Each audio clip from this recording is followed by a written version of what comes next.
ಸಾಯಿರಾಮ್.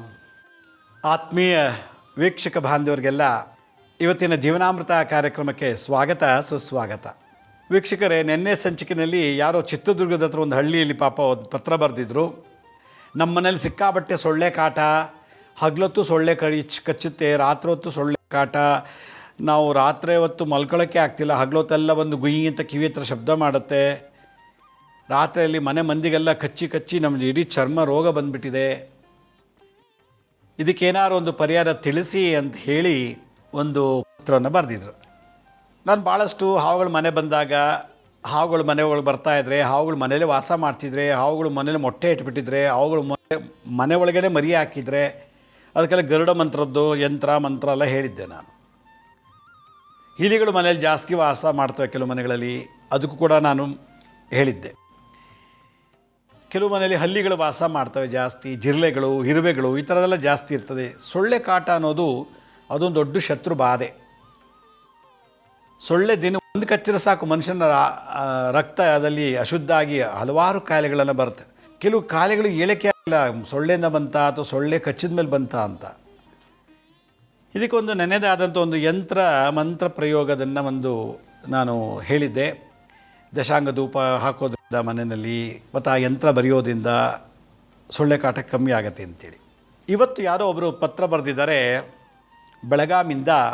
ಒಂದು ಪತ್ರ, 8ನೇ ಕ್ಲಾಸ್ ಓದ್ತಾ ಇದೆ ಅಂತ ಒಂದು ಹುಡುಗ, ಚೆನ್ನಾಗಿ ಓದ್ತಾ ಇದ್ದ ಹುಡುಗ, 7ನೇ ಕ್ಲಾಸು, ಎಲ್ಲ ಕ್ಲಾಸಲ್ಲೂ ಒಳ್ಳೆ ರ್ಯಾಂಕ್ ಬರ್ತಿದ್ದಂತೆ. 1ನೇ ಕ್ಲಾಸಿಂದ ಹಿಡಿದು 7ನೇ ಕ್ಲಾಸ್ವರೆಗೂ ಕೂಡ ಒಳ್ಳೆ ಸ್ಕೋರ್ ಮಾಡಿ ಚೆನ್ನಾಗಿ ಓದ್ತಿದ್ದ ಹುಡುಗ 8ನೇ ಕ್ಲಾಸಿಗೆ ಸೇರಿಸಿದ್ದಾರೆ. ಈಗ ಮಾರ್ಚ್ ಏಪ್ರಿಲ್ಗೆ ಎಕ್ಸಾಮ್ ಇದೆ. ಹುಡುಗ ಓದ್ತಾ ಇಲ್ಲ, ಬರೀತಿಲ್ಲ. ಅವನಿಗೆ ಓದೋಕ್ಕೆ ಅಂತ ಹೋಗಿ ಕೂತ್ಕೊಂಡ್ರೆ ಸಾಕು ಚಳಿ ಜ್ವರ ಶುರುವಾಗತ್ತಂತೆ. ಸ್ಕೂಲ್ಗೆ ಹೋಗ್ಬೇಕು ಅಂದರೆ ಸಾಕು ಚಳಿ ಜ್ವರ ಬರುತ್ತಂತೆ. ನೋಡಿ, ಇದು ಎಂಥ ವಿಚಿತ್ರವಾಗಿದೆ. ಅದು ಪ್ರತಿಯೊಬ್ಬರು ಗಮನಿಸ್ಬೇಕಿಲ್ಲಿ. ಓದೋ ಹುಡುಗ ಓದೋಕ್ಕೆ ಅಂತ ಕೂತಾಗ, ಬರೆಯೋಕ್ಕೆ ಅಂತ ಕೂತಾಗ, ಸ್ಕೂಲ್ಗೆ ಹೊರಡೋಕ್ಕೆ ಅಂತ ಹೋದಾಗ ಚಳಿ ಜ್ವರದಲ್ಲಿ ನರಳತಾನಂತೆ. ನೋಡಿ, ಆಯಿತು ಸ್ಕೂಲ್ಗೆ ಹೋಗ್ಬೇಡಪ್ಪ, ಮನೇಲಿರೋ ಅಂದಾಗ ಚಳಿ ಜ್ವರ ನಿಂತೋಗುತ್ತಂತೆ. ಸರಿ, ಓದೋದು ಬೇಡ, ಕೂತ್ಕೋ ಆರಾಮಾಗಿ ಮಲ್ಕೋ ಅಂದರೆ ಚಳಿ ಜ್ವರ ನಿಂತೋಗುತ್ತಂತೆ. ಬರೆಯೋದು ಬೇಡ, ಬಿಟ್ಬಿಡು, ಆರಾಮಾಗಿ ಕೂತ್ಕೋ ಅಂದರೆ ಚಳಿ ಜ್ವರ ನಿಂತೋಗುತ್ತಂತೆ. ಓದೋಕ್ಕೆ ಬರೆಯೋಕ್ಕೆ ಸ್ಕೂಲ್ಗೆ ಹೋಗ್ಬೇಕು ಅಂದಾಗ ಹುಡುಗನಿಗೆ ಚಳಿ ಜ್ವರ ಬರುತ್ತಂತೆ. ನೋಡಿ, ಎಲ್ಲರೂ ಕೇಳಿದ್ದೀರ ಈ ವಿಚಿತ್ರವಾದ ಘಟನೆಯನ್ನು. ಬೇರೆ ಎಲ್ಲ ಚೆನ್ನಾಗಿರ್ತಾರಂತೆ, ಇನ್ನು ಬೇಕು ಅಂತಲೇ ಆಡ್ತಾನೇನೋ ಆಟ ಅಂದ್ಬಿಟ್ಟು ನೋಡಿದಾಗ ಮೈ ಮುಟ್ಟರೆ ಸಿಕ್ಕಾಪಟ್ಟೆ ಜ್ವರ ಬರುತ್ತಂತೆ. ಎಷ್ಟು ಬೆಡ್ಶೀಟ್ ಒತ್ಸು ಕೂಡ ಚಳಿ ತಡೆಯೋಕ್ಕಾಗ್ತಿಲ್ವಂತೆ, ಮೈಯೆಲ್ಲ ನಡಕ ಅಂತೆ. ಸ್ವೆಟ್ರ್ ಹಾಕಿ, ಮಫ್ಲರ್ ಕಟ್ಟು ಮತ್ತು ಒಂದು 2-3 ಕಂಬಳಿ ಒತ್ತು ಕೂಡ ಚಳಿ, ಸಿಕ್ಕಾಪಟ್ಟೆ ಚಳಿ, ಏನು ಸಿಕ್ಕಾಪಟ್ಟೆ ಬೆವರು, ಮುಟ್ಟರೆ ಏನು ಕೆಂಡ ಮುಟ್ತಂಗೆ ಆಗುತ್ತಂತೆ, ಅಷ್ಟು ಬಿಸಿ ಇದೆಯಂತೆ ಬಾಡಿ, ಶರೀರ. ಡಾಕ್ಟರ್ ತೋರಿಸಿದ್ರಂತೆ, MRI ಸ್ಕ್ಯಾನು, CT ಸ್ಕ್ಯಾನ್, ಬ್ರೈನಲ್ಲಿ ಏನಾದರೂ ಪ್ರಾಬ್ಲಮ್ ಇದೆಯಾ ಅಂತ ಅದು ನೋಡಿದ್ರು. ಲಂಗ್ಸಲ್ಲಿ ಏನೋ ದೋಷ ಇದೆಯಾ, ಹಾರ್ಟಲ್ಲಿ ಇದೆಯಾ, ಬ್ಲಡ್ಡಲ್ಲಿ ಎಲ್ಲ ಚೆಕ್ ಮಾಡಿದಾಗ ಎಲ್ಲವೂ ನಾರ್ಮಲ್ ಅಂತ ಬಂದಿದೆ. ಮಾತ್ರ ಅವನಿಗೆ ಚಳಿ ಜ್ವರ ಬರುತ್ತೆ, ಓದೋಕ್ಕೆ, ಕೂತಕ್ಕೆ, ಬರೆಯೋಕ್ಕೆ ಅಥವಾ ಸ್ಕೂಲ್ಗೆ ಹೋಗಬೇಕು ಅಂತಾಗ. ಒಂದು ಸಲ ಸ್ಕೂಲಲ್ಲೇ ಬಂದುಬಿಡ್ತಂತೆ. ಸ್ಕೂಲಲ್ಲಿ ಟೀಚರು ಆಟೋ ಮಾಡಿ ಕಳಿಸ್ಕೊಟ್ಟಿದ್ದಾರೆ ಮನೆಗೆ ಹುಡುಗನ್ನ. ಆಟೋದಲ್ಲಿ ಕೂರಿಸಿ ಇನ್ನೊಬ್ಬರನ್ನ ಸ್ಕೂಲಲ್ಲಿ ಯಾರೋ ಒಬ್ಬ ಅಟೆಂಡರ್ ಇದ್ದಂತೆ, ಅಟೆಂಡರ್ ಮುಖಾಂತರ ಮನೆಗೆ ನೋಡಿ, ನಿಮ್ಮ ಹುಡುಗ ಸ್ಕೂಲಲ್ಲಿ ಬಿದ್ದೋಗ್ಬಿಟ್ಟಿದ್ದಾರೆ, ಚಳಿ ಜ್ವರ ಬಂದು ಡಾಕ್ಟರ್ ತೋರಿಸಿ ನೀವು ಅಂತ. ಅವರು ಫುಡ್ ಪಾಯ್ಸನ್ ಆಗಿದೆಯಾ, ನೀರಿನ ವ್ಯತ್ಯಾಸ ಇದೆಯಾ, ಅಥವಾ ಏನಾದ್ರು ತಿಂದನ, ಎಲ್ಲರೂ ಹೋಗಿದ್ನ, ಅಥವಾ ಏನಾದ್ರು ಕಚ್ಚಿದ್ಯಾ, ಯಾವುದೋ ಪ್ರಾಣಿನ ಕಚ್ಚಿದಂಗೆ ಆಗಿದೆಯಾ ಅಂತ ಎಲ್ಲ ಥರನೂ ಆಯಿತು. ಎಲ್ಲ ಥರನೂ ಎಕ್ಸಾಮಿನೇಷನ್ ಆಯಿತು. ಮಿಡ್ ಟರ್ಮ್ ಎಕ್ಸಾಮು, ಹೋಮ್ವರ್ಕ್ ಬರೆಯೋಕ್ಕಾಗ್ತಿಲ್ಲ, ಎಕ್ಸಾಮ್ಗೆ ಹೋಗಿ ಕಳ್ಸೋಕ್ಕಾಗಿಲ್ಲ, ಹುಡುಗ ಶಾಲೆಗೆ ಬರೋಕ್ಕೆ ಆಗ್ತಿಲ್ಲ. 1 ತಿಂಗಳು ರೆಸ್ಟ್ ತೊಗೊಳ್ಳಿ, ಆಮೇಲೆ ಕಳಿಸಿ ಅಂದ್ರಂತೆ ಹೆಡ್ ಮಾಸ್ಟ್ರು. ನೋಡಿದ್ರೆ 1 ತಿಂಗಳಾದ್ಮೇಲೆ ಓದೋಕೆ ಪುನಃ ಮತ್ತೆ ಶುರುವಾಗುತ್ತಂತೆ. ಸ್ಕೂಲ್ಗೆ ಹೋಗೋಂಗಿಲ್ಲ, ಓದೋಂಗಿಲ್ಲ, ಪೆನ್ಸಿಲು ಪೇಪರ್ ತೊಗೊಂಡು, ಪೆನ್ನು ಪೇಪರ್ ತೊಗೊಂಡು ಬರೆಯೋಂಗಿಲ್ಲ. ಅಕಸ್ಮಾತ್ ಏನಾದರೂ ಅವನೇನು ಓದಲಿಲ್ಲ, ಬರೀಲಿಲ್ಲ ಅಂದರೆ ಚೆನ್ನಾಗಿರ್ತಾನಂತ ನೋಡಿ. ಪಾಪ ಓದೋ ಹುಡುಗ, ಅವನು ಓದೋಕ್ಕೆ ಆಸೆ. ಅಮ್ಮ ನಾನು ಫೇಲ್ ಆಗಿಬಿಡ್ತೀನಿ, ಸ್ಕೂಲ್ಗೆ ಹೋಗಲಿಲ್ಲ, ನಾನು ಸ್ಕೂಲ್ಗೆ ಹೋಗ್ಬೇಕು ಅಂತ ಹೇಳ್ತಾನಂತೆ. ಅಯ್ಯೋ ಹೋಮ್ವರ್ಕ್ ಬರ್ದಿಲ್ಲ, ಬೈತಾರೆ ಮಾಸ್ಟ್ರು, ಏನು ಮಾಡೋದು ಅಂತೇಳಿ. ಸರಿ, ಅವನಿಗೋಸ್ಕರ ಆನ್ಲೈನಲ್ಲೇ ಕ್ಲಾಸು ಎಲ್ಲ ಆನ್ಲೈನಲ್ಲಿ ಮಾಡಿದ್ರು ಕೂಡ ಕೂತಿದ್ದಂಗೆ ಹಂಗೆ ಜ್ವರ ಬರುತ್ತೆ, ನಡಕ ಶುರುವಾಗತ್ತಂತೆ. ಬೆಳಗಾಂ ಹತ್ರ ಯಾರೋ ಒಬ್ಬರು ಮುಸ್ಲಿಮ್ ಹತ್ರ ಕರ್ಕೊಂಡು ಹೋಗಿದ್ದಾರೆ ಇವ್ರನ್ನ. ನೋಡಿ, ನಮ್ಮ ಹುಡುಗನಿಗೆ ಓದೋಕ್ಕೆ, ಕೂರಕ್ಕೆ, ಬರೆಯೋಕ್ಕೆ ಬಂದಾಗ ಈ ಥರ ಆಗುತ್ತೆ, ಏನು ಪ್ರಾಬ್ಲಮ್ ಅಂತ. ಅವನಿಗೆ ಯಾವುದೋ ಒಂದು ಪೀಡೆ ಸೇರ್ಕೊಂಡ್ಬಿಟ್ಟಿದೆ, ಪ್ರೇತ ಒಳಗಿದೆ ಅಂಥೇಳಿ ಒಂದು 15-20 ಸಾವಿರ ರೂಪಾಯಿದು ಒಂದು ದುಡ್ಡು ತೊಗೊಂಡು ಅದೇನೋ ಒಂದು ಪೂಜೆ ಮಾಡಬೇಕು ನಾವು ಅಂಥೇಳಿ ಮಾಡಿ ಒಂದು ಯಂತ್ರವನ್ನು ಕಟ್ಟಿದಂತೆ ಕತ್ತಿಗೆ. ಯಂತ್ರ ಕಟ್ಟಿದ ಮೇಲೆ ಹುಡುಗನಿಗೆ ಗುಣ ಆಗಬೇಕು, ಇಲ್ಲ ಚಳಿ ಹೋಗಬೇಕು, ಇಲ್ಲ ಜ್ವರ ಹೋಗಬೇಕು, ಇಲ್ಲ ಎರಡೂ ಹೋಗಬೇಕು. ಇಲ್ಲಿ ಯಂತ್ರ ಕಟ್ಟಿದ ಮೇಲೆ ಹುಡುಗನಿಗೆ ನೆನಪಿನ ಶಕ್ತಿನೇ ಕಮ್ಮಿ ಆಯ್ತಂತೆ. ತಿಂಡಿ ತಿನ್ನಬಾರಪ್ಪ ಅಂತಂದರೆ ತಿಂಡಿ ತಿಂದಿದ್ದೀನಲ್ವ ನಾನು ಅಥವಾ ತಿಂದಿಲ್ವ ನಾನು ಅಂತಾನಂತೆ. ಇಟ್ಟಿದ ವಸ್ತು ಮರ್ತೋಗ್ತಾನಂತೆ. ಇದ್ದದಾಗೆ ಮರು ಜಾಸ್ತಿ ಆಗಿಬಿಡ್ತಂತೆ ಯಂತ್ರ ಕಟ್ಟಿದ ಮೇಲೆ. ನೋಡಿ, ಯಾರೊಬ್ಬರು ಪಾಪ ಅವರೇನೋ ಮಾಡಿಕೊಟ್ಟಿದ್ದಾರೆ, ಅದೇನಾಯ್ತೋ ಏನೋ ಗೊತ್ತಿಲ್ಲ. ಅದು ಕಟ್ಟಿದ ಮೇಲೆ ಸೈಡ್ ಎಫೆಕ್ಟ್ ಏನು? ಸ್ಮರಣ ಶಕ್ತಿ ಕಮ್ಮಿ ಆಯಿತು. ಸ್ಮರಣ ಶಕ್ತಿ, ನೆನಪಿನ ಶಕ್ತಿ ಕಮ್ಮಿ ಆಗ್ತಾ ಬಂತಂತೆ. ಮನೇಲಿ ಇದಕ್ಕಿದ್ದಾಗೆ ಒಂದು ಲೋಟ ಕಾಫಿ ಕೊಡು ಅಂತಲೇ, ಕಾಫಿ ಈಗ ತಾನೆ ಕುಡ್ದಿಲ್ಲ, ಕುಡಿದ್ನ ನಾನು ಕಾಫಿನ ಅಂತಾನಂತೆ. ಹೋಗಿ 1 kg ತರಕಾರಿ ತೊಗೊಂಬರಪ್ಪ ಅಂತಂದರೆ ಹೋಗ್ತಾನಂತೆ. ವಾಪಸ್ ಬಂದು ಏನು ತರಕಾರಿ ತರಬೇಕು ಅಂತ ಹೇಳು ಅಂತಾನಂತೆ. ನಾನು ಹೇಳೋದು ಬೀನೀಸೋ ಕ್ಯಾರೆಟೋ ತೊಗೊಂಬ ಅಂತಂದೆ, ನೀನು ಮತ್ತೆ ಬಂದಿದೆಯಲ್ಲ, ಆಗ ಮತ್ತೆ ಹೋಗ್ತಾನೆ. ಅದೇ ಹೇಳಿದ ತಕ್ಷಣ ಕೇಳಿ ಮಾಡಿಬಿಡ್ತಾನೆ. ತಿಂದಿದ್ದು ಕುಡ್ದಿದ್ದು ಕೂಡ ತಿಂದಿದ್ರು ಕೂಡ, ಕಾಫಿ ಕುಡ್ದಿದ್ರು ಕೂಡ, ಕುಡ್ದಾ ತಿನ್ನಾ, ಹೌದಾ ಯಾವಾಗ ತಿಂದೆ ಅಂತಾನಂತೆ. ಈ ಥರದ್ದೆಲ್ಲ ಸೋಂಕುಗಳ ಕಾಣ್ತಾ ಇದೆ. ನಮಗಿರೋನೊಬ್ಬಗ, ನಮಗಂತೂ ಗೊತ್ತಾಗ್ತಿಲ್ಲ, ದಯವಿಟ್ಟು ಇದಕ್ಕೇನಾದ್ರು ಪರಿಹಾರ ತಿಳಿಸಿ ಅಂತ ಹೇಳಿ ಅವರೊಂದು ಪತ್ರವನ್ನು ಬರೆದು ಮಗನ ಫೋಟೋ ಹಾಕಿದ್ದಾರೆ, ಜಾತಕನೂ ಕೂಡ ಹಾಕಿದ್ದಾರೆ. ಹುಡುಗನ ಜಾತಕ ನೋಡಿದಾಗ, ಜಾತಕ ರಾಶಿ ಕುಂಡಲಿ ಮತ್ತು ನವಾಂಶ ಮತ್ತು ದಶಾಭುಕ್ತಿ ಇದೆಲ್ಲ ನೋಡಿದಾಗ ಹುಡುಗನಲ್ಲಿ ಅಂಥ ಈ ಥರ ನಡುವಂಥ ದೋಷ ಇಲ್ಲ. ಅಲ್ಲಿ ಜಾತಕದಲ್ಲಿ ಈ ಥರ ಚಳಿ ಬರೋದು, ಜ್ವರ ಬರೋದು ಇದೆಲ್ಲ. ಆಮೇಲೆ ನಾವು ಒಂದು ಸಲ ಅವ್ರಿಗೆ ಕೇಳಿದಾಗ ಅವ್ರೇನು ಹೇಳ್ತಾರೆ ಅಂದರೆ, ಹುಣ್ಣಿಮೆ ಅಮಾವಾಸ್ಯೆ ದಿವಸ ಅವ್ನು ಸ್ಕೂಲ್ಗೆ ಹೋಗಲಿ ಓದಿರಲಿ ಅಥವಾ ಬರೀದೇ ಇರಲಿ, ಏನೇ ಮಾಡ್ದಲ್ಲಿ ಬೆಳಗ್ಗೆಯಿಂದ ಸಂಜೆವರೆಗೂ ಹಾಸಿಗೆ ಮೇಲೆ ಮಲಗಿಬಿಟ್ಟು ಇದ್ದಕ್ಕಿದ್ದಾಗ ನಡುಕ್ತಾನೆ ಮತ್ತು ಚಳಿ ಜ್ವರ. ಹುಣ್ಣಿಮೆ ಅಮಾವಾಸ್ಯೆ ದಿವಸ, ಹುಣ್ಣಿಮೆ ಅಮಾವಾಸ್ಯೆ ಕಳೆದ್ಮೇಲೆ ನಾರ್ಮಲಾಗಿರ್ತಾನೆ. ಕೂತಾಗ ಬರೆಯೋಕೆ ಕೂತಾಗ ಸ್ಕೂಲ್ಗೆ ಹೋಗುವಾಗ ಬರುತ್ತೆ, ಬಾಕಿ ಟೈಮಲ್ಲಿ ಚೆನ್ನಾಗಿರ್ತಾನಂತೆ, ಆರಾಮಾಗಿರ್ತಾನಂತೆ. ಮನೆ ಕೂತ್ಕೊಂಡು ಏನು ಮಾಡೋದು ಇವನ್ನ, ಸ್ಕೂಲ್ಗೆ ಹೋಗ್ಲಿದ್ದೇ ಇದ್ದರೆ ಅವನ ಭವಿಷ್ಯನೇ ಹಾಳಾಗ್ಬಿಡ್ತದಲ್ಲ ಅಂಥೇಳಿ ಜೊತೆಯಲ್ಲಿ ಅವರು ಕೂಡ ಅಮ್ಮನೋ ಅಪ್ಪನೋ ಸ್ಕೂಲಿಗೆ ಕರ್ಕೊಂಡೋಗಿಬಿಟ್ಟು ಅಲ್ಲಿಯ ಕ್ಲಾಸ್ ಮುಗಿಯೋವರೆಗೂ ಇದ್ದರೂ ಕೂಡ ಕ್ಲಾಸ್ ಒಳಗೆ ಚಳಿ ಶುರು ಆಗ್ಬಿಡ್ತದೆ. ಇದನ್ನೆಲ್ಲ ನೋಡಿ ಹುಡುಗರು ಎದ್ದುಕೊಂಡ್ಬಿಟ್ಟಿದ್ದಾರಂತೆ. ಇವನೇನು ಕ್ಲಾಸಿಗೆ ಬಂದಾಗ ಚಳಿ ಜ್ವರ ನರಳ್ತಾನಲ್ಲ ಅಂಥೇಳಿ ಎಲ್ರಿಗೂ ಭಯ ಆಗಿಬಿಟ್ಟಿದೆ. ಮುಟ್ಟಕ್ಕೆ ಭಯ, ಮಾತಾಡೋಕ್ಕೆ ಭಯ ಅಂತ, ಸ್ಕೂಲ್ ಟೀಚರ್ಗೂ ಕೂಡ ಭಯ. ಇದಕ್ಕಿದ್ದಾಗಿ ಹುಡುಗನಿಗೆ ಸ್ಕೂಲಿಗೆ ಬರ್ತಾನೆ ಅಂತ ಜ್ವರ ಬರುತ್ತೆ ಅಂತೇಳಿ ಅವ್ರು ಯಾರೋ ಒಬ್ರು ಹೇಳಂತೆ ಮನೋವೈದ್ಯರ ಹತ್ರ ಕರ್ಕೊಂಡು ಹೋಗಿ, ಮನೋವೈದ್ಯರ ಹತ್ರ ಒಂದು ಸಲ ಕೌನ್ಸಿಲಿಂಗ್ ಮಾಡಿಸಿ ಅಂತ. ಮನೋವೈದ್ಯರು ಕೂರಿಸಿ ಕೌನ್ಸಿಲಿಂಗ್ ಮಾಡಿದಾಗ ಅವ್ನಿಗೆ ಓದೋ ಆಸೆ ಇರುವಾಗ, ಓದಬೇಕಲ್ಲ ಅನ್ನೋ ಸಂಕಟಕ್ಕೆ ಅವನು ಜ್ವರ ಬರ್ತಿಲ್ಲ ಅಥವಾ ಚಳಿ ಜ್ವರ ಬರ್ತಿಲ್ಲ, ಓದೋ ಆಸೆ ಇರುವಾಗಾರೆ ಇವ್ನಿಗೆ ಯಾಕೆ ಈ ಥರ ಬರ್ತಿದೆ ಅಂಥೇಳಿ ಅವರು ಕೂಡ ಏನೂ ಮಾಡೋಕ್ಕಾಗಲ್ಲ ಅಂದು ಒಂದು ಟ್ಯಾಬ್ಲೆಟ್ ಬರ್ಕೊಟ್ಟಿದ್ದಾರಂತೆ, ತಗೋತಿದ್ದಾರಂತೆ. ಹುಡುಗನ ನಮ್ಮ ಹತ್ರ ಅಪಾಯಿಂಟ್ಮೆಂಟ್ ತೊಗೊಂಡು ಬಂದರು. ಅವರು ಅಪಾಯಿಂಟ್ಮೆಂಟ್ ತೊಗೊಂಡು ಬಂದಮೇಲೆ ನಾವು ಭಾಳ ಕುಲಂಕುಷವಾಗಿ ಜಾತಕ ಎಲ್ಲ ನೋಡಿದಾಗ ಜನ್ಮರಾಶಿನಲ್ಲಿ ನಕ್ಷತ್ರ ದೋಷ ಇಲ್ಲ, ಪಾದ ದೋಷ ಇಲ್ಲ, ರಾಶಿ ಕುಂಡಲಿ, ನವಾಂಶ, ದಶಾಭುಕ್ತಿ, ಅಷ್ಟಕವರ್ಗ ಎಲ್ಲ ನೋಡಿದ್ದಾಯಿತು. ಯಾವುದೇ ರೀತಿ ದೋಷಗಳಿಲ್ಲ. ಆದರೆ ಹೇಗಾಗ್ತಿದೆ ಇದು, ಈ ಮಾಟಮಂತ ತಂತ್ರ ಬಾಧೆಯಿಂದ ಹುಡುಗ ಸಫರ್ ಪಡ್ತಾ ಇದ್ದಾನೆ ಅಂತ ಗೊತ್ತಾಯಿತು. ಶನಿ, ಮಂಗಳ, ರಾಹುಕೇತುವು ಮಾಟಮಂತ್ರ ಅಭಿಚಾರ ಪ್ರಯೋಗಕ್ಕೆ ಹೇಳಿ ಮಾಡಿಸಿದಂಥ ಗ್ರಹಗಳು. ಈ ಗ್ರಹಗಳನ್ನು ನಾವು ರಿವರ್ಸ್ ಆರ್ಡಲ್ಲಿ ನೋಡಿದಾಗ, ಭಾಳ ಸಂಕ್ಷಿಪ್ತ ಚೆಕ್ ಮಾಡಿದಾಗ ಹುಡುಗನಿಗೆ ಮಾಟಮಂತ್ರ ಪ್ರಯೋಗ ಆಗಿದೆ, ವಿದ್ಯಾಭಂಗ ಪ್ರಯೋಗ ಅಂತೇಳಿ. ಇದಕ್ಕೆ ಜಲಕಾಟೇರಿ ಪ್ರಯೋಗ ಅಂತ ಕರೀತಾರೆ. ಜಲ ಅಂತಂದರೆ ನೀರು, ನೀರಿನ ಸನ್ನಿಧಾನದಲ್ಲಿ, ನೀರಿರೋ ಜಾಗದಲ್ಲಿ, ನದಿ ದಡದಲ್ಲಿ ಈ ಹುಡುಗನಿಗೆ ಒಂದು ಕಾಟೇರಿ ಪ್ರಯೋಗ ಮಾಡಿದ್ದಾರೆ. ಆದ್ದರಿಂದ ಜ್ವರ, ಚಳಿ ಜಾಸ್ತಿ ಬರ್ತದೆ. ವಿದ್ಯಾಭಂಗ ಪ್ರಯೋಗ ದೋಷ ಆಗಿದೆ. ಇದು ಬೇರೆ ಬೇರೆ ರೀತಿ ನಾನು ಚೆಕ್ ಮಾಡಿದಾಗ ಹುಡುಗನಿಗೆ ಒಂದು ಮಾಟಮಂತ್ರ ಪ್ರಯೋಗ ಆಗಿದೆ, ಕಾಟೇರಿ ಪ್ರಯೋಗ ಆಗಿದೆ. ಇವ್ರಿಗಿರೋನು ಒಬ್ಬ ಮಗ. ಇವ್ರಿಗೆ ಬೆಳಗಾಮಲ್ಲಿ ತುಂಬ ಜೋರು ಆಸ್ತಿ ಇದೆ. ಅದೇ ಹುಡುಗನ ತಾತನಿಗೆ 2 ಹೆಂಡ್ತಿರಂತೆ. ನೋಡಿ, ಈ ಹುಡುಗನ ತಂದೆ ಮೊದಲನೇ ಹೆಂಡ್ತಿ ಮಗ, ಇವ್ರ ತಾತನಿಗೆ 2ನೇ ಹೆಂಡ್ತಿಗೂ ಒಬ್ಬ ಮಗ ಇದ್ದಾನೆ. ಅವನಿಗೆ 2ನೇ ಹೆಂಡ್ತಿ ಮಗನಿಗೆ ಇವ್ರು ಸ್ವಲ್ಪ ಏನೋ ಜಾಸ್ತಿ ಆಸ್ತಿ ಕೊಟ್ಟಿದ್ದಾರೆ. ಉಳಿದಿದ್ದೆಲ್ಲ ಆಸ್ತಿ ಮೊದಲನೇ ಹೆಂಡ್ತಿ ಮಗನಿಗೆ ಬರೆದು ಬಿಟ್ಟಿದ್ದಾರೆ.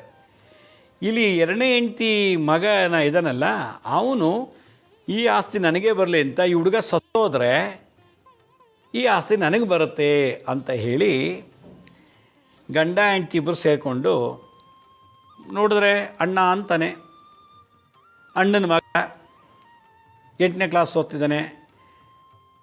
ಇವನು 2ನೇ ಹೆಂಡ್ತಿ ಮಗ, ಇವನು 1ನೇ ಹೆಂಡ್ತಿ ಮಗ. ಅಣ್ಣ ನಿನ್ನ ಮಗ ಯಾಕೆ ಹಿಂಗೆ ಆಗ್ತಿದ್ದಾನೆ, ಯಾಕೆ ಚಳಿ ಜ್ವರ ಬರ್ತಿದೆ ಅಂತ ಹೇಳ್ತಾನಂತೆ. ತಾನೇ ಮಾಡಿಸ್ತಾರದು ಮಗನಿಗೆ. ಇವ್ರಿಗೆ ಗೊತ್ತೇ ಇಲ್ಲ. ಅದರಿಂದ ಈ ಹುಡುಗನು ಸಾಯಿಸ್ಬಿಟ್ರೆ ಉಳಿದಿ ಆಸ್ತಿಯನ್ನೆಲ್ಲ ನನಗೆ ಬರುತ್ತೆ ಅಂಥೇಳಿ ಇವನು ಗಂಡ ಹೆಂಡತಿ ಇಬ್ಬರೂ ಅಣ್ಣನ ಮಗನಿಗೆ ಮಾಟ ಮಂತ್ರ ಮಾಡಿಸ್ತಾ ಇದ್ದಾರೆ. ಇಲ್ಲಿ ಏನಾಗಿದೆ ಅಂದರೆ ಕೋಟ್ಯಾಂತರ ರೂಪಾಯಿ ಆಸ್ತಿ ದೊಡ್ಡ ಮಗನ ಹೆಸರಲ್ಲಿದೆ. ಸ್ವಲ್ಪ ಆಸ್ತಿ 2ನೇ ಹೆಂಡತಿ ಮಗನಿಗೆ ಬರೆದುಬಿಟ್ಟಿದ್ದಾನೆ ಅವ್ರ ತಾತ, ಈ ಹುಡುಗನ ತಾತ. ಇಲ್ಲೇನಾಗಿದೆ, 2ನೇ ಹೆಂಡ್ತಿನ ಮಗ ಮತ್ತು ಸೊಸೆ 3 ಜನರೂ ಸೇರಿಸಿ ಹುಡುಗನಿಗೆ ಪ್ರಯೋಗ ಮಾಡಿಸ್ಬಿಟ್ಟಿದ್ದಾರೆ ನೋಡಿ. 3 ಜನ ಕೈವಾಡ ಇದರಲ್ಲಿದೆ. ಮಾತ್ರ ಒಟ್ಟಿಗೆ ಚೆನ್ನಾಗಿ ಅಲ್ಲಿ ಆ ಕಡೆ ಮನೆಯಲ್ಲಿ ಇವರಿದ್ದಾರೆ, ಈ ಕಡೆ ಮನೆಯಲ್ಲಿ ದೊಡ್ಡ ಶ್ರೀಮಂತರು. ಇವನೇನು ಮಾಡ್ತಾನೆ, ಯಾವಾಗಲೂ ಅಣ್ಣನ ಮಗನ ಅಬ್ಸರ್ವ್ ಮಾಡೋದು, ಹುಡುಗ ಸ್ಕೂಲ್ಗೆ ಓದ್ತಾನ ಬರೀತಾನ ಅಂತ. ಇವರು ಪಾಪ ಎಲ್ಲನೂ ತಮ್ಮ ಅಲ್ವಾ, ಚಿಕ್ಕಮ್ಮನ ಮಗ ಮಲ್ತಾಯಿ ಮಗ, ನೋಡಪ್ಪ ನನ್ನ ಮಗನಿಗೆ ಸ್ಕೂಲಿಗೆ ಹೋದಾಗ ಜ್ವರ ಬರುತ್ತೆ, ಓದಕ್ಕೆ ಕೂತಾಗ ಜ್ವರ ಬರುತ್ತೆ, ಬರೆಯೋಕ್ಕೆ ಕೂತಾಗ ಜ್ವರ ಬರುತ್ತೆ ಅಂತ ಹೇಳ್ಕೊಂಡು ದುಃಖ ಎಲ್ಲ ಹೇಳ್ಕೊಂಬಿಟ್ಟಿದ್ದಾರೆ. ಇವ್ನಿಗೆ ಒಳಗೆ ಖುಷಿ, ಯಾಕೆ ನಾನೇ ಮಾಡಿಸ್ತಾ ಇದ್ದೀನಿ ಇವನಿಗೆ ಮಾಟ ಮಂತ್ರ ಅಂತ ಅವನು ಗೊತ್ತು. ಅವ್ರಿಗೆ ಈಗ ಚಿಕ್ಕ ವಯಸ್ಸಲ್ಲಿ ಸತ್ತೋಗ್ಬಿಟ್ರೆ ಇಡೋ ಆಸ್ತಿ ಕೋಟ್ಯಾಂತರ ರೂಪಾಯಿ ಆಸ್ತಿ ನಮಗೆ ಬರುತ್ತೆ ಅಂತ. ಸುಮಾರು ಅಂಗಡಿಗಳು, ದೊಡ್ಡ 100 ಎಕರೆ ಜಮೀನು, ಒಳ್ಳೊಳ್ಳೆ ಕಾಂಪ್ಲೆಕ್ಸ್ ಎಲ್ಲ ಇದೆಯಂತೆ, ಆಸ್ತಿ ಜೋರು ಇದೆಯಂತೆ. ಈ ಹುಡುಗ ಓದಬಾರ್ದು, ಸತ್ತೋಗ್ಬೇಕು, ಓದೋಕ್ಕೆ ಹೋಗಬಾರ್ದು, ಸತ್ತೋಗ್ಬೇಕು. ಆ ರೀತಿ ಮಾಡಿ ಹೆಂಗೆ ಸಾಯ್ತಾ, ಜ್ವರ ಬಂದು ಸತ್ತೋದ ಅನ್ನೋ ಲೆಪ ಬೇಕಷ್ಟೇ, ಇನ್ನೇನು ಬೇರೆ ಏನಿಲ್ಲ. ಜ್ವರ ನರಳಿ ಸತ್ತೋಗ್ಬಿಡ್ಬೇಕು. ಹುಣ್ಣಿಮೆ ಅಮಾವಾಸ್ಯೆಲಂತೂ ಅವನು ಅಡ್ಮಿಟ್ ಮಾಡಲಿಲ್ಲ ಅಂದರೆ ಅವನು ಉಳಿಸ್ಕೊಳ್ಳೋದೇ ಕಷ್ಟ ಅಂತೆ. ಪ್ರತಿ ಹುಣ್ಣಿಮೆ ಅಮಾವಾಸ್ಯೆಗೆ ಅಡ್ಮಿಟ್ ಮಾಡಬೇಕು. ಕೊಡ್ತಾನೆ ಇದ್ದಾನೆ, ಹುಣ್ಣಿಮೆ ಅಮಾವಾಸ್ಯೆಗೆ ಅಡ್ಮಿಟ್ ಮಾಡಿ ಕ್ಯೂರ್ ಮಾಡ್ಕೊತಾ ಇದ್ದಾರಲ್ಲ ಏನಂತೇಳಿ ಪ್ರತಿ ಹುಣ್ಣಿಮೆ ಅಮಾವಾಸ್ಯೆಗೆ ಹೋಗೋದು, ಮಾಟ ಮಂತ್ರ ಪ್ರಯೋಗ ಮಾಡಿಸೋದು. ಈ ಥರ ಸೌದತ್ತಿ ಹತ್ರ ಯಾರೋ ಒಬ್ಬ ವ್ಯಕ್ತಿ ಇವನಿಗೆ ಮಾಟ ಮಂತ್ರ ಮಾಡ್ತಾರ್ದು ಈ ಹುಡುಗನಿಗೆ. ಸೌದತ್ತಿ ಎಲ್ಲಮ್ಮ ರೇಣುಕಾದೇವಿ ದೇವಸ್ಥಾನ ಇದೆಯಲ್ಲ ಸೌದತ್ತಿ, ಧಾರವಾಡದ ಹತ್ರ, ಅಲ್ಲಿ ಇವನು ಬೆಳಗಾವಿಯಿಂದ ಅಲ್ಲಿಗೆ ಹೋಗೋದು. ಇವನು ಹೋಗಿಲ್ಲ ಅಂದರೆ ಮಲ್ತಾಯಿ ಹೋಗ್ತಾಳೆ, ಇಲ್ಲಾಂದರೆ ಇವನು ಹೆಂಡತಿ ಹೋಗ್ತಾಳೆ. 3 ಜನ, ಗಂಡ ಹೆಂಡತಿ ಮತ್ತು ಒಂದು ತಾಯಿ, 3 ಜನ ಹೋಗ್ಬಿಟ್ಟು ಮೊದಲೇ ಹೆಂಡತಿ ಮೊಮ್ಮಗನಿಗೆ ಮಾಟ ಮಂತ್ರ ಮಾಡಿಸೋದು. ನೋಡಿ ಅವಳೆಂಥ ತಾಯಿ ಅವಳು, ಮಗು ನನಗೂ ಮೊಮ್ಮಗ ಆಗಬೇಕು, ಆ ಮಗು ನಮ್ಮ ವಂಶದ ಕುಡಿ, ಅದಕ್ಕೆಲ್ಲ ಮಾಟ ಮಂತ್ರ ಮಾಡಿಸ್ಬಾರ್ದು ಅಂತ ಆಕೆಗೂ ಪ್ರಜ್ಞೆ ಬೇಡವಾ? ನಮ್ಮ ಮೊಮ್ಮಗನಿಗೆ ಮಾಟ ಮಂತ್ರ ಮಾಡಿಸಿ ನಾಳೆ ನನ್ನ ಮಕ್ಕಳಿಗೆ ಏನೋ ತೊಂದರೆ ಆಗುತ್ತೆ ಅನ್ನೋದು ಭಾವನೆ ಬೇಡವಾ? ಇದೆಲ್ಲ ತಿಳ್ಕೊಳ್ಳದೆ ಪಾಪ ಆಸ್ತಿಗೋಸ್ಕರ ಮಗುಗೆ ಪ್ರಾಣ ತೆಗಿತಾ ಇದ್ದಾರೆ. ಅಕಸ್ಮಾತು ಎಲ್ಲ ಇವ್ರಿಗೋದ್ರೂ ಕೂಡ ಇನ್ನು 500 ವರ್ಷ ಬದುಕ್ತಾರೆ ಆಸ್ತಿ ಇಟ್ಕೊಂಡು, ಇವರು ಒಂದಿನ ಸತ್ತೋಗ್ಬೇಕಲ್ವಾ? ಇದನ್ನೆಲ್ಲ ಅರ್ಥ ಮಾಡ್ಕೊಳ್ಳದೆ ಪಾಪ ಓದೋ ಹುಡುಗರ ಮೇಲೆ ಪ್ರಯೋಗ ಮಾಡಿ ನೆನಪಿನ ಶಕ್ತಿ ಕಮ್ಮಿ ಇಲ್ಲ, ನೆನಪು ಶಕ್ತಿ ಎಲ್ಲ ಒಟ್ಟೋಗ್ತಿದೆ, ಜ್ವರ ಬಂದು ನರಳಿ ದೇಹ ಎಲ್ಲ ಕೃಷ ಆಗ್ತಿದೆ, ಊಟ ತಿಂಡಿ ಬಿಟ್ಬಿಡ್ತಾ ಇದೆ ಹುಡುಗ. ಜ್ವರ ಬಂದಾಗ ಊಟ ತಿನ್ನಲ್ಲ, ಏನು ಕುಡಿಯಲ್ಲ, ಗ್ಲುಕೋಸ್ ಬಾಟ್ಲ್ ಹಾಕ್ತಾರಂತೆ ಜ್ವರ ಬಂದಾಗ. ಅಡ್ಮಿಟ್ ಮಾಡಿ 2 ಬಾಟ್ಲ್ ಹಾಕೋವರೆಗೂ ಅವನು ಡಿಸ್ಚಾರ್ಜ್ ಆಗಿ ಮನೆಗೆ ಬರೋಲ್ಲ. ಆ ಲೆವೆಲ್ಲಿಗೆ ಮಾಟ ಮಂತ್ರ ತಂತ್ರ ನಡೀತಾ ಇದೆಯಂತೆ ಈ ಹುಡುಗನ ಮೇಲೆ. ಈ ಥರದ್ದು ದೋಷ ಈ ಮಗು ನರಳ್ತಾ ಇದೆ. ಇದರಿಂದ ಏನು ಲಾಭ? ಆಸ್ತಿ ಸಿಗ್ಬೋದು. ಆಸ್ತಿ ಸಿಕ್ಕರೂ ಕೂಡ ಇವರು 500 ವರ್ಷ ಆಸ್ತಿ ಎಂಜಾಯ್ ಮಾಡೋಕ್ಕೆ ಸಾಧ್ಯನೇ ಇಲ್ಲ. ಇವ್ರಿಗೂ ಒಂದು ಮಗು ಮನೇಲಿದೆ, ಒಂದು ಹೆಣ್ಣು ಮಗು ಇದೆಯಂತೆ. ಮಲ್ತಾಯಿಗೆ ಮೊಮ್ಮಕ್ಕಳು, ಒಂದು ಮೊಮ್ಮಗ, ಒಂದು ಮೊಮ್ಮಗಳಿದಾರಂತೆ. ಅಕಸ್ಮಾತ್ ಈ ಹುಡುಗಂದು ದೋಷ ಆ ಮಕ್ಕಳು ತಟ್ಟಿಬಿಟ್ರೆ ಹೆಂಗಾಗತ್ತದು? ಭಾಳ ಕಷ್ಟ, ಮಾಡಬಾರ್ದಂಗಂತ. ಈ ಮಗುಗೆ ಜಲಕಾಟೇರಿ ಪ್ರಯೋಗ ಮಾಡಿದ್ರೆ ಕಾಟೇರಿ ಪ್ರಯೋಗ ಮಾಡಿದ್ರೆ ಬೇಗ ಸತ್ತೋಗ್ಬಿಡ್ತಾರೆ. ಕಾಟೇರಿ ಪ್ರಯೋಗ ಭಾಳ ವಿಶೇಷವಾದಂಥದ್ದು. ಅದು ಜಲಕಾಟೇರಿ ಪ್ರಯೋಗ. ಈ ಹುಡುಗ ಹಾಕೋ ಬಟ್ಟೆಗಳು, ಈ ಹುಡುಗ ತಿಂದು ಮಿಕ್ಕಿದಂಥ ಅನ್ನ, ಅವ್ನ ಕೂದಲೆಲ್ಲ, ಯಾಕಂದರೆ ಮನೆಗೆ ಬಂದು ಹೋಗಿ ಮಾಡ್ತಾರಲ್ಲ ಇವ್ರಿಗೆ ಮಾಟ ಮಂತ್ರ ಮಾಡಿಸೋರು, ಮನೆಗೆ ಹೋಗಿ ಬಂದು ಮಾಡ್ತಾರೆ. ಎಲ್ಲ ಮಾಡಿಬಿಟ್ಟು ತೊಗೊಂಡೋಗ್ಬಿಟ್ಟು ಮಾಟ ಮಂತ್ರ ಪ್ರಯೋಗ ಮಾಡಿದ್ದಾರೆ. ಇದನ್ನೆಲ್ಲ ಗಮನಿಸಿ ನಾವು ಹೇಳಿದಾಗ ಅವ್ರಿಗೆ ಆಗ ಅರಿವಾಯಿತು, ಓ ನಮ್ಮನೆಯಲ್ಲೇ ಶತ್ರು ಇದ್ದಾರೆ ಅಂಥೇಳಿ. ಈ ಮಗುಗೆ ತಕ್ಷಣ ಮನೇಲಿ ಪ್ರತ್ಯಂಗಿರ ಹೋಮ ಮಾಡಿಸ್ಬೇಕು ಅಂಥೇಳಿ ಪ್ರತ್ಯಂಗಿರ ಹೋಮ ಮಾಡಿಸಿದ್ರು ಮನೇಲಿ. ಅಲ್ಲಿ ಯಾರೋ ಕೇಳಕ್ಕೆ ಪ್ರತ್ಯಂಗಿರ ಹೋಮ ಮಾಡಿಸಿದ್ರಂತೆ, ಹೇಳಿದ್ದಕ್ಕೆ ಅದೇ ಥರ ಮಾಡಿದ್ರು. ಮಾಡಿದ ತಕ್ಷಣ ಈ ಮಗುಗೆ ಏನಾಗ್ತಿತ್ತೋ ಅದು ಇಮಿಡಿಯೇಟಾಗಿ ಯಾರು ಮಾಡಿಸಿದ್ರೋ ಅವ್ರ ಮಗನಿಗೆ ಇದು ತಟ್ಬಿಡ್ತಂತೆ, ರಿವರ್ಸ್ ಆಗಿಬಿಡ್ತು. ಯಾಕೆಂದರೆ ಜಲಕಾಟಿ ಪ್ರಯೋಗ ಅದನ್ನು ಕಂಪ್ಲೀಟ್ ನಾಶ ಮಾಡಬೇಕು. ಇವು ನಾಶನೇ ಮಾಡಿಲ್ಲ, ಮಾಡಿಸ್ಬಿಟ್ಬಿಟ್ಟಿದ್ದಾರೆ, ಮಗು ಮೇಲೆ ಪ್ರಯೋಗ ಮಾಡಿಬಿಟ್ಟಿದ್ದಾರೆ. ಈಗ ಮಗು ಪ್ರತ್ಯಂಗಿರ ಹೋಮ ಮಾಡಿದ್ಮೇಲೆ ಅದೇನಾಯ್ತು, ಸಡನ್ನಾಗಿ ರಿವರ್ಸ್ ಆಗೋಯ್ತು. ಯಾರು ಮಾಡ್ತಿದ್ನೋ ಅವನ ಮಗನಿಗೆ ರಿವರ್ಸ್ ಆಗೋಯ್ತು. ಅವನ ಮಗನಿಗೆ ಅಲ್ಲಿ ಶುರುವಾಯಿತು ಚಳಿ ಜ್ವರ ಎಲ್ಲ ಮಾಡಿ. ಇದ್ರ ಜೊತೆಗೆ ಅವನಿಗೆ ಚಳಿ ಜ್ವರ ಜೊತೆಗೆ ಪಿಟ್ಸ್ ಬಂದುಬಿಡ್ತು ಅವನ ಮಗ. ಈ ಹುಡುಗ ಆರಾಮಾಗ್ತಾ ಬಂದ.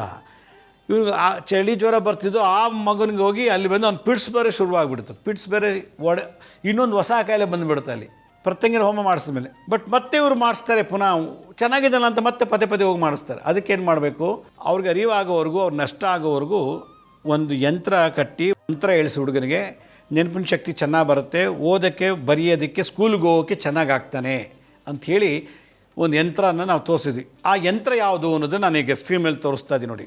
ಒಂದು ದೊಡ್ಡ ತ್ರಿಕೋನ ಬರೆದುಬಿಡಿ. ತ್ರಿಕೋನ ಅಂದರೆ ಬಾಡಿ ಮೈಂಡ್ ಸೋಲ್, ಆತ್ಮ ಮನಸ್ಸು ದೇಹ ಸೂಚನೆ ಮಾಡುವಂಥದ್ದು. ಏಕೆಂದರೆ ಆತ್ಮ ಇರೋದು ತ್ರಿಕೋನಾಕಾರದಲ್ಲಿ, ಮನುಷ್ಯನ ಆತ್ಮ ಅದೊಂದು ಜ್ಯೋತಿ ರೂಪದಲ್ಲಿದೆ. 3 ತುದಿಗಳನ್ನು, ತ್ರಿಕೋನದ 3 ತುದಿಗಳನ್ನು, ಒಂದು ತುದಿ ಇನ್ನೊಂದು ತುದಿಗೆ ಅರ್ಧ ಚಂದ್ರ ಆಕೃತಿ. ಅರ್ಧ ಅಂದರೆ ಆತ್ಮ ಮತ್ತು ದೇಹ ಮನಸ್ಸನ್ನು ಕವರ್ ಮಾಡಲಿಕ್ಕೆ 3 ಅರ್ಧ ಚಂದ್ರ. ಅರ್ಧ ಚಂದ್ರ ಅಂದರೆ ಮನಸ್ಸು ಅಂತೇಳಿ, ಅರ್ಧ ವೃತ್ತ ಅಂದರೆ ಮನಸ್ಸು ಅಂತ, ಪೂರ್ಣ ವೃತ್ತ ಅಂದರೆ ಶರೀರ ಅಂತೇಳಿ, ತ್ರಿಕೋನ ಅಂದರೆ ಆತ್ಮ. ಇಲ್ಲಿ ನಾನು 3 ಬೀಜಾಕ್ಷರಗಳನ್ನು ಹೇಳ್ತೀನಿ. ಶ್ರೀಂ ಮ್ರೀಂ ಕ್ಲೀಂ ನಮಃ ಅಂಥೇಳಿ. ಶ್ರೀಂ ಮ್ರೀಂ ಕ್ಲೀಂ ನಮಃ ಅಂಥೇಳಿ ಆ ತ್ರಿಕೋನದಲ್ಲಿ ಮ್ರೀಂ ಅಂತ ಧ್ವಂಸ, ಮ್ರೀಂ ಅಂದರೆ ಕಾಳಿ ಶಕ್ತಿ, ಧ್ವಂಸ ಮಾಡುವಂಥದ್ದು. ಶ್ರೀಂ ಅಂದರೆ ಲಕ್ಷ್ಮಿ, ಆರೋಗ್ಯ ಲಕ್ಷ್ಮಿ. ಕ್ಲೀಂ ಅಂತಂದರೆ ಮಾಟಮಂತ ತಂತ್ರ ದುಷ್ಟಶಕ್ತಿಗಳ ಬಾಧೆಯನ್ನೆಲ್ಲ ಮಾಡಿದರೆ ಕ್ಲೇಶವನ್ನು ತೆಗೆದುಹಾಕುವಂಥದ್ದು. ನಮಃ ಅಂಥೇಳಿ ಇದನ್ನು ಒಂದು ವಿಶೇಷವಾದಂಥದ್ದು. ಇದು ಕಾಟೇರಿ ಯಂತ್ರ ಅಂತ ಕರೀತಾರೆ. ಇದನ್ನು ಭುಜಪತ್ರೆ ಅಥವಾ ಒಂದು ಪೇಪರಲ್ಲಿ ಅಥವಾ ತಾಮ್ರ ತಗಡಲ್ಲಿ ಬರೆದುಬಿಟ್ಟು ನಾನು ಹೇಳುವಂಥ ಮಂತ್ರದ 1008 ಸಲ ಇದಕ್ಕೆ ಅರ್ಚನೆ ಮಾಡಬೇಕು. ಯಾವುದಲ್ಲಿ? ಕುಂಕುಮಾರ್ಚನೆ. ಏನಂತ? ಓಂ ಶ್ರೀಂ ಬ್ರೀಂ ಕ್ಲೀಂ ನಮಃ, ಓಂ ಶ್ರೀಂ ಬ್ರೀಂ ಕ್ಲೀಂ ನಮಃ, ಓಂ ಶ್ರೀಂ ಬ್ರೀಂ ಕ್ಲೀಂ ನಮಃ, ಓಂ ಶ್ರೀಂ ಬ್ರೀಂ ಕ್ಲೀಂ ನಮಃ, ಓಂ ಶ್ರೀಂ ಬ್ರೀಂ ಕ್ಲೀಂ ನಮಃ ಅಂತೇಳಿ ಇದನ್ನು ಅರ್ಚನೆ ಮಾಡಿ ಆ ತಾಯ್ತನನ ನೀಟಾಗಿ ಕವರ್ ಮಾಡಿ ಕಪ್ಪು ದಾರದಲ್ಲಿ ಅಥವಾ ಕೆಂಪು ದಾರದಲ್ಲಿ ಕತ್ತಿಗೆ, ಸೊಂಟಕ್ಕೆ ಅಥವಾ ತೋಳಿಗೆ, ಭುಜಕ್ಕೆ ಕಟ್ಟಿಬಿಟ್ರೆ ಅಕಸ್ಮಾತ್ ಏನಾದ್ರು ಮತ್ತೆ ಮತ್ತೆ ಮಾಡ್ಸೋಕ್ಕೆ ಶುರುವಾದಾಗ ಇದು ಒಂಥರ ರಿವರ್ಸ್ ಮಾಡುತ್ತೆ. ಹೇಗೆ ಮೊಬೈಲಲ್ಲಿ IC ಚಿಪ್, ಒಂದೇ ಒಂದು ಸ್ಮಾಲ್ IC ಚಿಪ್ಪು ಹೇಗೆ ಮೆಸೇಜ್ ಕಳಿಸುತ್ತೆ, ಅವ್ರು ಕಳಿಸೋದು ನಿಮ್ಮ ರಿಸೀವ್ ಮಾಡುತ್ತೆ, ಮಾತಾಡ್ತೀರಿ, ಫೋಟೋಗಳನ್ನ ಮೆಸೇಜನ್ನು ಹೆಂಗೆ ಟ್ರಾನ್ಸ್ಫರ್ ಮಾಡ್ತಿರೋ ಹಾಗೆ ಯಂತ್ರ ಒಂಥರ IC ಚಿಪ್ ಇದ್ದಾಗೆ, ಒಂದು IC ಚಿಪ್ ಆಗಿದ್ದಾಗೆ ಈ ಒಂದು ಯಂತ್ರ. ಈ ಯಂತ್ರನ ಏನು ಮಾಡುತ್ತೆ, ಶ್ರೀಂ ಬ್ರೀಂ ಕ್ಲೀಂ ಬೀಜಾಕ್ಷರ ಏನೇ ನೆಗೆಟಿವ್ ಎನರ್ಜಿ ಬಂದರೂ ನುಂಗ್ಕೊಂಡು ಅದು ವಾಪಸ್ ರಿವರ್ಸ್ ಮಾಡುತ್ತಂತೆ ಶರೀರದಲ್ಲಿ. ನಮ್ಮ ಬ್ಲಡ್ ಸರ್ಕ್ಯುಲೇಷನ್ಗೆ, ನರಗಳ ಬಡಿತಕ್ಕೆ, ರಕ್ತ ಸಂಚಾರಕ್ಕೆ, ಆಕ್ಸಿಜನ್ ಒಳಗಡೆ ಉಸಿರಾಟದ ಚಲನೆಗೆ 3 ರಕ್ತ ಸಂಚಾರ, ನರ ಸಂಚಾರ, ನರ ಬಡಿತ, ರಕ್ತದಲ್ಲಿ ಹರಿಯುವ ಶಬ್ದ, ನರಗಳಲ್ಲಿ ಬರುವಂಥ ಶಬ್ದ, ಉಸಿರಾಟ ಬರೋ ಶಬ್ದ, ಶ್ರೀಂ ಬ್ರೀಂ ಕ್ಲೀಂ 3 ಸೇರಿ ಅದು ಹೊರಗಡೆ ಹಾಕುತ್ತಂತೆ ನೆಗೆಟಿವ್ ಎನರ್ಜಿ. ಅಷ್ಟು ವಿಶೇಷ. ಇಚ್ಛಾಶಕ್ತಿ, ಕ್ರಿಯಾಶಕ್ತಿ, ಜ್ಞಾನಶಕ್ತಿ, ಲಕ್ಷ್ಮೀ, ಸರಸ್ವತಿ, ಕಾಳಿ, ಈ 3 ಶಕ್ತಿಗಳನ್ನು ಇರುವಂಥ ಶಕ್ತಿ ಮಂತ್ರ ಇದು. ಓಂ ಶ್ರೀಂ ಹ್ರೀಂ ಕ್ಲೀಂ ನಮಃ ಅಂತ. ಇದನ್ನು ಮಾಡೋಕ್ಕೆ ಶುರು ಮಾಡಿದ್ಮೇಲೆ ಆ ಹುಡುಗನಿಗೆ, ಅವರು ಯಾರು ಮಾಡಿಸೋ ಅವ್ರ ಮಗನಿಗೇ ಚಳಿ, ಜ್ವರ, ಪಿಟ್ಸ್ ಬಂದುಬಿಡ್ತು, ರಿವರ್ಸ್ ಆಯಿತು. ಈಗ ಅವ್ರಿಗೆ ಗೊತ್ತಾಯಿತು ನಾವು ಇನ್ನೊಬ್ಬರು ಮಾಡಿಸಿದಕ್ಕೆ ನನ್ನ ಮಗನಿಗೆ ಬಂತು ಅಂತ. ಅವ್ರು ಸ್ಟಾಪ್ ಮಾಡಿದ್ರು, ಈ ಹುಡುಗ ಚೆನ್ನಾಗಿದ್ದಾನೆ. ಬಟ್ ಈಗ ಆ ಹುಡುಗನಿಗೆ ಮಾಡಿದ ಕರ್ಮಕ್ಕೆ ಆ ಹುಡುಗನಿಗೆ ಪಿಟ್ಸು ಕಂಟಿನ್ಯೂ ಆಗೋಗ್ಬಿಟ್ಟಿದೆ, ಪಿಟ್ಸ್ ಬಂದುಬಿಡ್ತಾಯಿದೆ. ಕಲಿಯುಗ ಮಾಡಿದ್ರು ಮಾರೆಯ ಗಿವ್ ಆ್ಯಂಡ್ ಟೇಕ್ ಪಾಲಿಸಿ ಕಲಿಯುಗ. ಅದಕ್ಕೆ ಯಾವತ್ತು ಯಾರಿಗೂ ಕೆಟ್ಟದ್ದು ಬಯಸಬಾರ್ದು. ಕೆಟ್ಟದ್ದು ಬಯಸಿದ್ದೇ ಆದರೆ ವಾಪಸ್ ನಮಗೆ ರಿವರ್ಸ್ ಬಂದುಬಿಡುತ್ತೆ. ಹೀಗಾಗಿ ಇದನ್ನು ಮಾಡಬಾರ್ದು. ಈ ಯಂತ್ರ ಇದು ಈ ಹುಡುಗನಿಗೆ ಒಮ್ಗೆ ಅಲ್ಲ. ಯಾವ ಮಕ್ಕಳಿಗೆ ಓದುವಾಗ ಜ್ವರ, ಚಳಿ ಬರುತ್ತೋ, ಸ್ಕೂಲ್ಗೆ ಹೋಗೋಕ್ಕಾಗಲ್ವೋ, ಓದೋದಲ್ಲಿ ಆಸಕ್ತಿ ಕಮ್ಮಿ, ನೆನಪಿನ ಶಕ್ತಿ ಕಮ್ಮಿ ಇರುತ್ತೋ ಅಂಥವ್ರಿಗೆ ಯಂತ್ರನ ಯಾವಾಗಲೂ ಧಾರಣೆಯಿಂದ ಧರಿಸೋದ್ರಿಂದ ಇದು ಭಾಳ ಸಿದ್ಧಿಯಾಗತ್ತೆ. ಇದು ಪ್ರತಿಯೊಬ್ಬ ವಿದ್ಯಾರ್ಥಿಗಳು ಬೇಕಾಗಿರುವಂಥ ಯಂತ್ರ, ಇದು ಮಂತ್ರ. ತಂತ್ರ ಏನು? ಪ್ರತಿ ಹುಣ್ಣಿಮೆ ಅಮಾವಾಸ್ಯೆಗೆ ನೀವು ಆಂಜನೇಯನ ದೇವಸ್ಥಾನಕ್ಕೆ ಹೋಗಿ 108 ಪ್ರದಕ್ಷಿಣೆ ಮಾಡಬೇಕು. ಲಕ್ಷ್ಮೀ ನರಸಿಂಹಸ್ವಾಮಿ ದೇವಸ್ಥಾನಕ್ಕೆ ಹೋಗಿ ಪ್ರದಕ್ಷಿಣೆ ಮಾಡಿದ್ರೆ ಸಾಕು. ಇದೇ ತಂತ್ರ ಮಕ್ಕಳಿಗೆ, ಬೇರೆ ಏನು ಹೆಚ್ಚಿಗೆ ಹೇಳೋದು ಬೇಡ. ಇದಿಷ್ಟು, ಇದು ಯಂತ್ರ, ಮಂತ್ರ, ತಂತ್ರ ಪ್ರಾಶಿತ ಪ್ರದಕ್ಷಿಣೆ ಮಾಡ್ತಾ ಇರಬೇಕು. ಇದಿಷ್ಟು ಮಾಡಲಿ. ಓದೋ ಹುಡುಗರು ಚೆನ್ನಾಗಿ ಓದ್ತಾರೆ, ಸ್ಕೂಲ್ಗೆ ಹೋಗಿ ಚೆನ್ನಾಗಿ ಲವ್ಲವಿಕೆ ಇರ್ತಾರೆ. ಸ್ಕೂಲ್ಗೆ ಹೋದ್ರೂ ಕಾಯಿಲೆ ಬರೋಲ್ಲ, ಮನೇಲಿ ಓದುವಾಗಲೂ ಕಾಯಿಲೆ ಬರೋಲ್ಲ, ಎಲ್ಲಿದ್ದರೂ ಕೂಡ ಚೆನ್ನಾಗಿ ಓದ್ತಾರೆ. ಇರೋವರೆಗೂ ವಿದ್ಯಾಭ್ಯಾಸ ಯಾವುದೇ ರೀತಿ ಕಂಟಕಗಳು, ಆತಂಕಗಳು ಬರೋದಿಲ್ಲ ಈ ಯಂತ್ರ ಮಂತ್ರ ತಂತ್ರದಿಂದ. ವೀಕ್ಷಕರ, ಒಂದು ಸ್ಮಾಲ್ ಅನೌನ್ಸ್ಮೆಂಟು. ಇದೇ ತಿಂಗಳು 26ನೇ ತಾರೀಕು ದತ್ತಾತ್ರೇಯರು ಹುಟ್ಟಿದ ಹಬ್ಬ, ದತ್ತ ಹುಣ್ಣಿಮೆ ಅಂತೇಳಿ.